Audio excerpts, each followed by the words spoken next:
Hello, this is Ula Tea Leaf Reading. My name is Lenor, and today I'm going to be reading your tea leaves. This is a horoscope for Capricorn. If Capricorn is your solar, lunar, ascendant / rising sign, this is a message for you. Okay, let's go ahead and get started.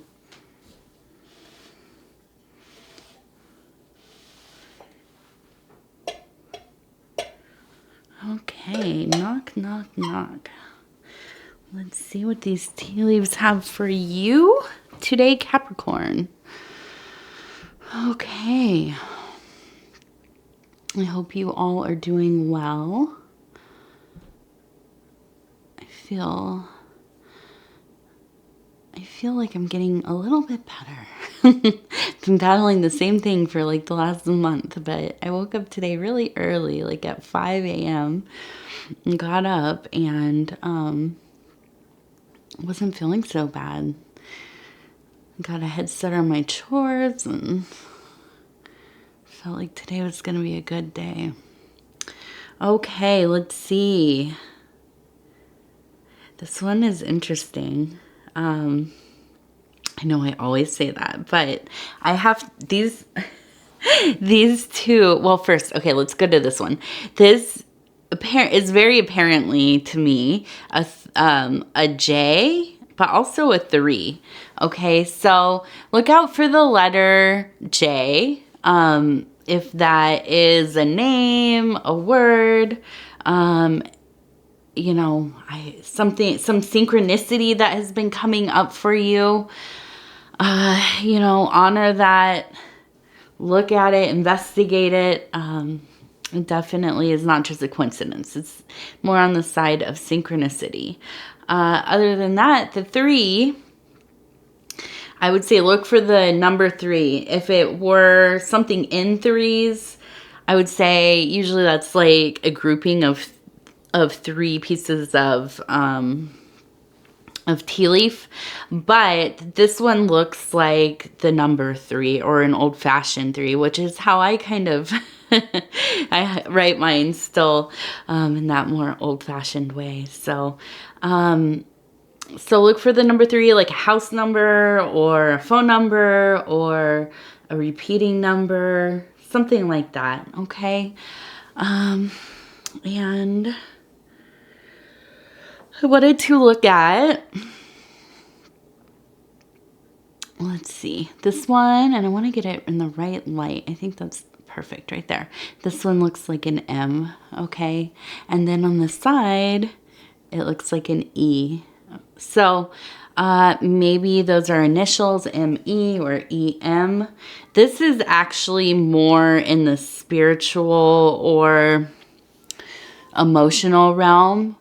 And I think that somebody with like an M-E name, or I don't know, it feels like it would be somebody that's maybe trying to get a message to you. So maybe somebody who has passed. It seems like maybe like it could be a family member. Okay. I get more of the impression that maybe it is like a grandmother or a great-grandmother, and maybe somebody you never even knew, but you've only heard about or seen pictures of. And I think this is going to tie in, and I want to come back to that because I think it's kind of there's some messaging that's related to the actual other parts of this reading. Okay, it's not like a standalone thing. Now I want to look at this beautiful formation right in the middle, and this one, as soon as I saw it, I was like, oh my gosh, I've never had a crane, like a crane with the big poofy thing on the head.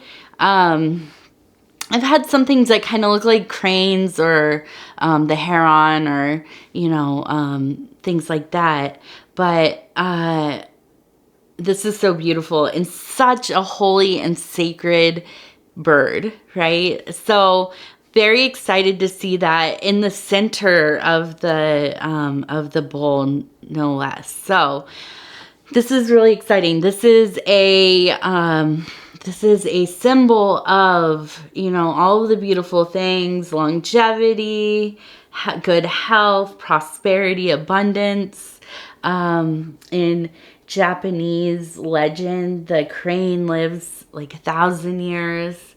So there's that longevity. It's almost even, it's not exactly forever immortality, but close, right?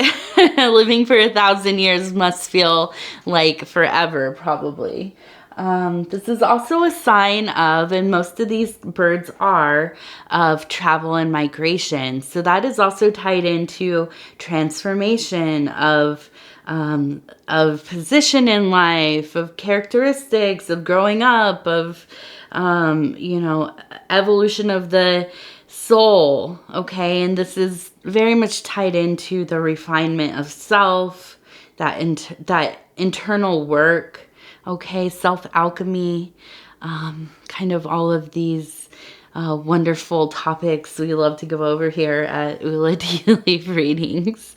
And I think it's just so beautiful. And we also have the bird with its head lifted, and it has that upward gaze, which, if you've heard any of my other readings, whenever there's an animal that has a gaze or a figure that has a gaze upward, I always relate this to the being in a state of awe, being open, receptive, vulnerable to that divine essence, bearing witness to those divine cosmic forces, and really having kind of that ability to experience those other things, those other senses in life. So some kind of clairvoyance, or, you know, having deep intuition, you know, whatever it is, mediumship, you know, all of the, I mean, there's so many, so many different things that one could have naturally or develop, okay? But I think this is really a place that I am very sure that you are close in contact with kind of that, that God source, whatever that is to you. I feel like you're very plugged into that. You have, you know, your frequencies are high, your energies are high, and very much in alignment, okay? I think that the big thing about this reading, and I want to get into it. I want to look at some of these other symbols, but first I want to just mention, because I pulled the Justice card here, and I want to pull this up really quick, which this is adjustment in the Thoth deck, but also Justice in other decks, okay? So this is a card that is about really seeking to be able to balance and find harmony in all sectors of life, but especially with, you know, the mundane with the divine, or, you know, mastering your base reality so that you may have a smoother ride in those more spiritual spaces, right? I think this is all about getting to a place in your being where you can start to shed some of that need for all of the masks that we wear, all of those tiny untruths that we tell ourselves and other people. There's a lot of shedding of the things that we wear on ourselves to hide ourselves from ourselves. Okay? Because, yeah, I think that, you know, obviously we we develop personas and personalities and different modes of being so that we can interact with one another. And that's normal and fine. That's just what it is to exist, really, especially in a world where we have so many functions and all these different environments that we exist in need different things from us, right? So, but we also do create these very intricate personalities and states of being that are really kind of like we're constructing our own mazes to keep ourselves from ourselves, right? And then when we get to a card like Adjustment or Justice, this really is going into a time where you have a true and deep will, your true and deep will to dissolve a lot of that stuff, because those are, they end up being kind of blockages for us to do any kind of authentic and lasting work. Okay, so when I see this symbol and I want to look at some of these other symbols, I am starting to get a picture that you really have come so much into alignment with this. I mean, it's just, I think that you are just pulling away the things that do not serve your purpose, okay? Whatever that purpose is in your mind, and it could be more than one purpose, but I feel like you are tearing that stuff away. And in this process of shedding and healing and processing and integrating,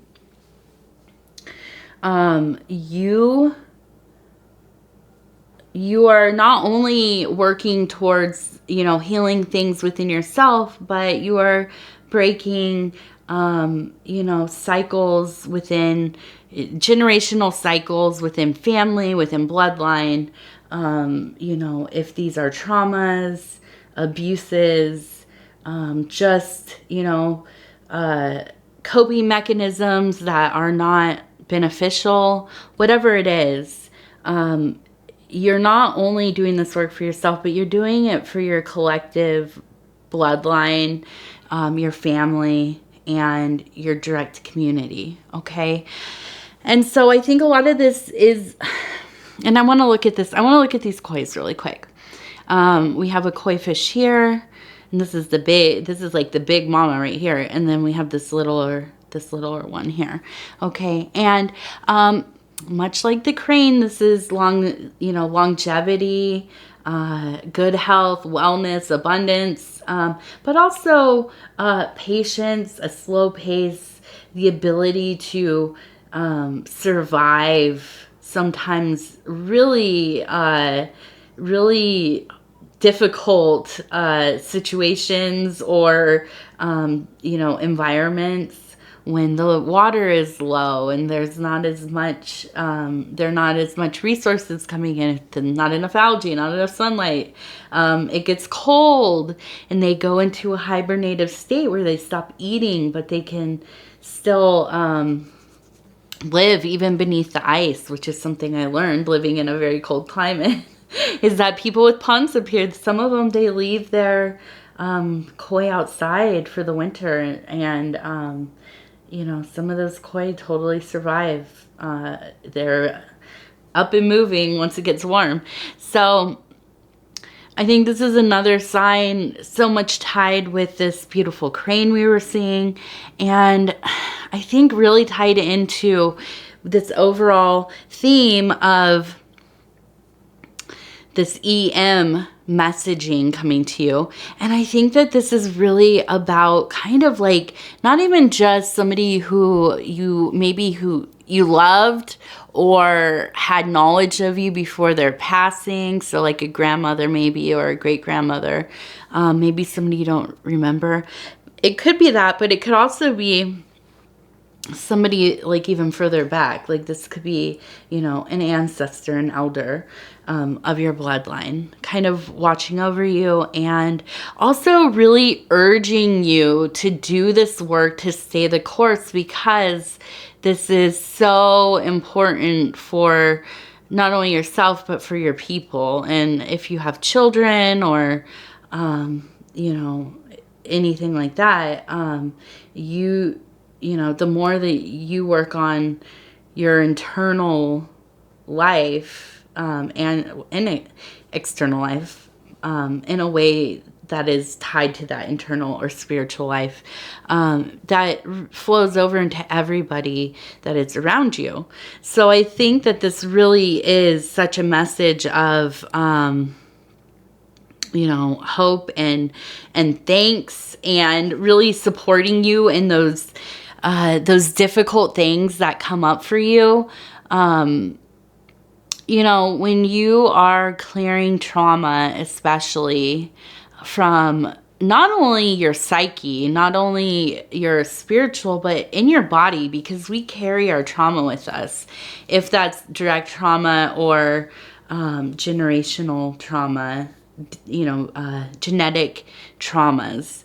When we are clearing those things, it can be really rough, and it can be very isolating. You can feel very alienated. It's not uncommon within your own family when you try to discuss these things.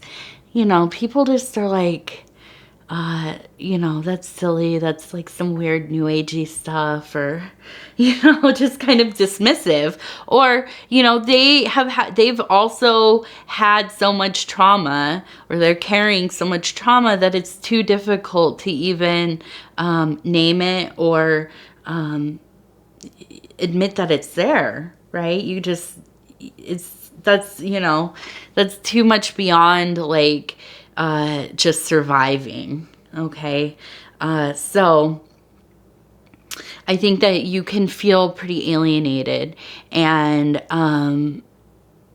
at times even disenfranchised, because it can be so destabilizing, right?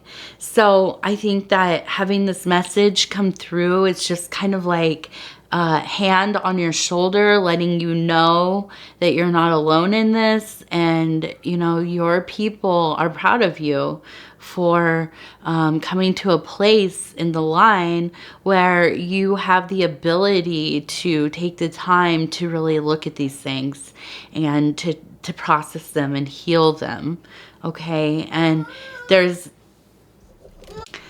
okay. So, as you heard, probably my daughter came running to the door, wanted to talk. Okay, so I want to get onto this beautiful formation. It looks like a beautiful boat with a little sail, and we have a bird kind of carrying. It almost looks like a branch. Okay, and what that makes me think of, we have a bird here with a branch, if you can see that a little better. Ooh, right there. And what that makes me think of is, okay, so we'll start we'll start with the boat, okay? And the boat for me is definitely you're cruising forward, right? You are, you've set sail, you're on your journey, you're deep in this thing, you're on that ocean of consciousness, subconscious, unconscious, right? The swirling sea of the primordial, you know, where all of these things, these feelings, emotions, impressions, information, it all just kind of winds together and into experience, you know, these little moments of experience that kind of pop up. And I see you kind of, you know, looking over the side of the boat, you know, glancing down into it and gleaming these visions that you are, you know, looking for, processing, and really gaining a lot of experience, knowledge, wisdom. Okay. And I feel like you're just in a beautiful state of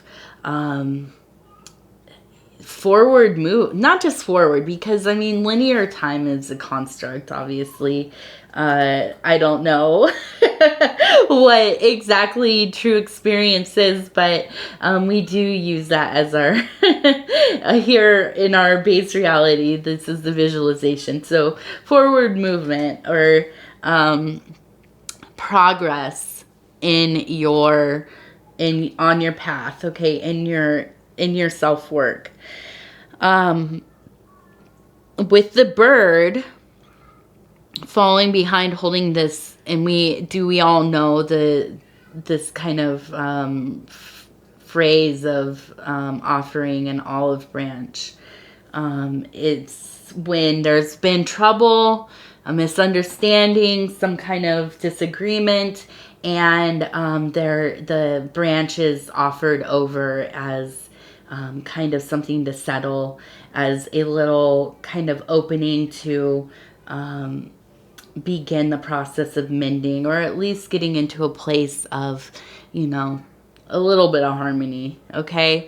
So I think that this also has to do with this work within your family. I think that probably there's been, and this is in your physical family that is alive right now, okay? Siblings, maybe. I would say siblings, or maybe it's like a cousin or aunt or uncle. I don't feel like parents so much, but somebody maybe you grew up with. So I wonder if it is somebody like a sibling or like a cousin. But I think that there's this want and need to resolve whatever kind of argument or maybe there's some kind of, you just never got along really, or you just never really liked each other that much, or I don't know, it's something like that. But as you've grown up, you never really got to know each other too deeply. And I think that there's this sense of an olive branch being offered because there is this noticeable evolution of you as a being in your mundane life, in your maybe your work, your home life, you have a family maybe, but also spiritually, you just have good vibes, right? You have the vibes of somebody who is willing to work through some of your stuff. And let's see, why is this doing this? Okay. I get this, sometimes my little viewer thing goes backwards and it just doesn't, I am like, wait, why is everything backwards on there?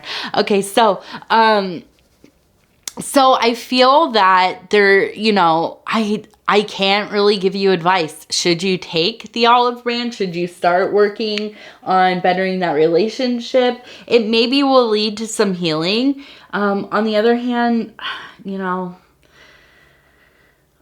I fully understand not really communing with people from your past. Like, I don't know. It's not about forgiving, it's just about, sometimes it's either too hard to bring people back into your life after it's been so long, or there's just, not a lot that you want to dwell on with these certain people or whatever. And I totally get that. So I'm not going to be a hypocrite and be like, oh yeah, totally, just like let them back in. I think that it's something to consider. Okay. I think it's something to think about. All right. And that's it. That's that's all my advice with that. I don't have any big advice for that, because I don't know. I'm of the mind that like, I love everybody. I love everybody that I've ever known, and I wish them well, but I'm not a big, like, I want to reunite with people and stuff. I don't know. I'm not really a people person either, so don't listen to me. I feel like it's okay to commune with people, like, passively, right? On the spiritual realms. I like my style is sending a message through my daemon or my you know, my guardian angel or whatever you want to call it, my overseer. So give them the message. They'll give it to their daemon, and well, that's how we'll talk. It's kind of like our lawyers will talk to each other, right? Okay. So this one is beautiful. I'm seeing just a beautiful kind of, it's like a shaman or medicine person, somebody in a kind of, some kind of costuming or outfit that is kind of like animal forward, okay? And I think that really with this message, it is, I think really, honestly, because it reminds me of a deer person. And it makes me think that to some, maybe it makes, because of the positioning, and I'm trying to sort this out in my mind, and I'm looking at like some of the symbols that are coming up in my mind. And I'm thinking that what this really has to do with is the fact that you yourself are very connected with walking between the two realms, the you know, the waking world and the world underneath, or the other world, the other side. I think that you've probably had some situations where you've been close to death, or you've done some kind of plant medicine, or something has altered your state to the point where I think you've really had very vivid experiences with this kind of other side, but I think it comes naturally to you as well. And I feel like this is something that really should be looked at and developed in unison with this other work that you're doing. I think that definitely like dream work would be good. Active imagination, meditation, but also I think creating some rituals for yourself. And I think if you are not somebody who does, you know, ceremonial magic or ritual, or, you know, some kind of folk religion or folk magic or whatever, and you don't necessarily have any set rituals, or you don't have experience in that, that's okay. I think then it's good to look into creating your own artistic rituals, because when you use kind of the more like framework of art ritual, I think it's easier to grasp, and there's just not as much of like the you know, like pretense to it as some ritual would be. So, because I mean, the idea, if you've never done ritual and you're not into the occult, or even just mainstream religion, where, you know, there are rituals happening like the Eucharist, or you know, whatever the many different rituals that you do in church. If that's not something you've done much of, it can be kind of like off-putting. I totally could see that. But because of what we've already talked about, I think that you probably have some experience with something that you could consider your own personal rituals, or keeping altars, or, you know, things that you do are superstitions. Okay. But I think that definitely setting up some kind of cool ritual would be, and here's like an idea. And you don't have to do this, but this is kind of just what came to mind. You know, those like things, they're mobiles, and they go above, like a baby's bed. I have them in my living room, but because they're beautiful. But so I think making one out of whatever materials you want, but something that represents kind of the steps on the path that you're taking. So where you began would be one little piece that hangs. Where you're at, okay, where you want to go and where you want to go after that, and kind of like the different, maybe some of the different archetypes you're experiencing, or manifestations, synchronicities, maybe just a word, whatever it is, a symbol, and then hang that over your bed where you sleep, okay? And when you go to bed, look at that thing and, you know, make your will known that you would like to, you know, have some experiences in your dreams or visitations, or do some intentional work. And that in itself would be this is just my idea off the top of my head. I was just picturing this in my mind. This might be a wonderful ritual. Okay. And let's see. I wanted to just look at this one last guy over here. And this one looks like a little chicken with its mouth wide open. Like it's, you know, going like a rooster. Although this one kind of looks a little more like shorter and bulkier, like a hen, but it looks like it's definitely singing a song, making some noise. And I think this is just like a big wake up call. You've just been in an awake state lately.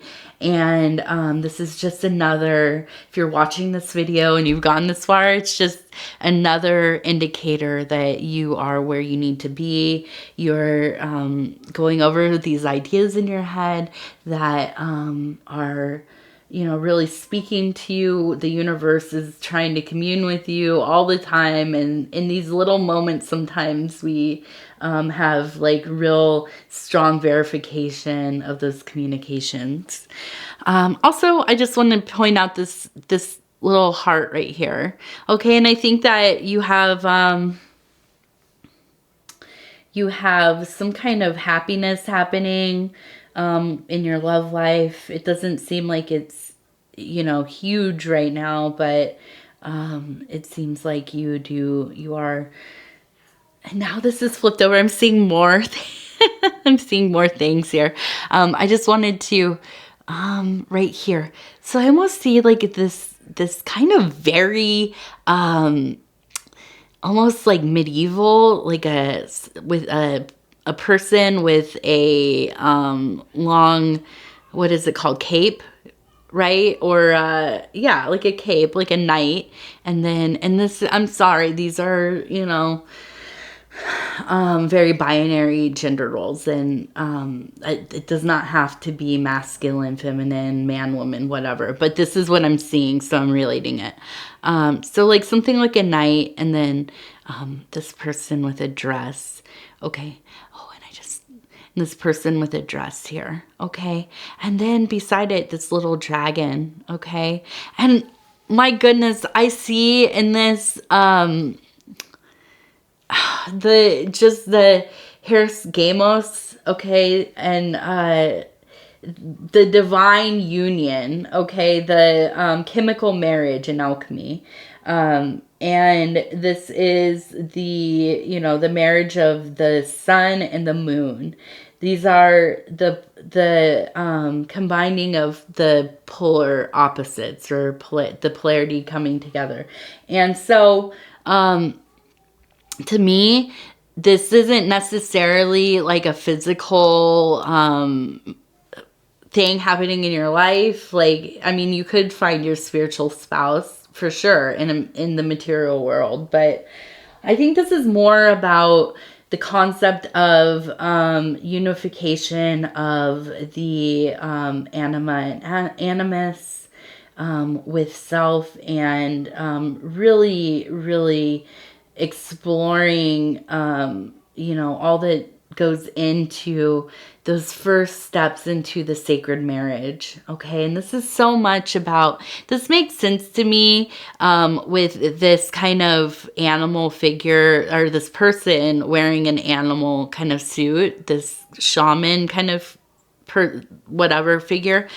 It makes so much sense to me in that I feel like it's so much about initiation, and it's so much about so many of these concepts coming to the front of your consciousness, and you are just really, I think that, through the work, maybe you're doing some shadow work, some integration, healing of family line, healing of self, and to me, that really is the place where the beginnings of the sacred marriage happen. And what that would look like to some people is that, your sacred other will become more apparent, not only in your personality, in your consciousness, but maybe even like in your dream world. You'll have, more experiences that are very clear with this, sacred spouse. Okay, so maybe the manifestation of that. And it doesn't always have to look the same or anything, but there, I think there is a distinct feeling of that relationship. And you know it when you see it, you know it when you're in it, right? Okay, and the dragon really is just about the solidification of that, okay? And those elements coming together to make that happen. And so my goodness, you really just are in a wonderful place. I just want to look at this really quick. This video's running long. Let's see. Okay, so we have a beautiful pyramid here. And the four pieces here, I think it's all about the elements coming together. I will mention, I think that if you're a reader, go and look into, read all of Dion Fortune's books, but I think looking into something like, what is it called? Psychic self-defense. Okay, so while you're going through these periods of, intense internal evolutions, I think it's important to also learn how to protect yourself psychically in the realms that you will be working in your manifested corporeal body and base reality. I think that's super important. Also, just keeping up with your routines, making sure that everything is squared away, that you're eating, sleeping well, not partaking in substances too much, keeping, your mental health in check, and moving your body, all the things that we can forget about when we're really in these places of intense spiritual inspiration, and the divine is really appearing in our life in such a way that kind of is just astounding. But yeah, so gosh, Capricorn, I think this was a good read. It makes me so happy to be able to convey these messages to you. And I appreciate the time that you have spent with me. I can't wait to see what the next reading is about.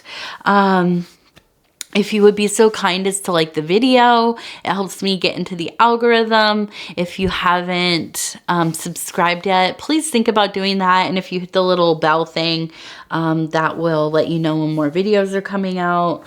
Other than that, I need to clean all this cat hair. My cats just get up on here and they... Anyways, leave a comment. Let me know how you're doing. I'd love to hear from you guys. You all are so kind and really make my day. So thank you, thank you, thank you. And if you're interested in a personal reading, there are instructions about how to book one of those in all the descriptions of all of the videos. So, okay, thank you, Capricorn.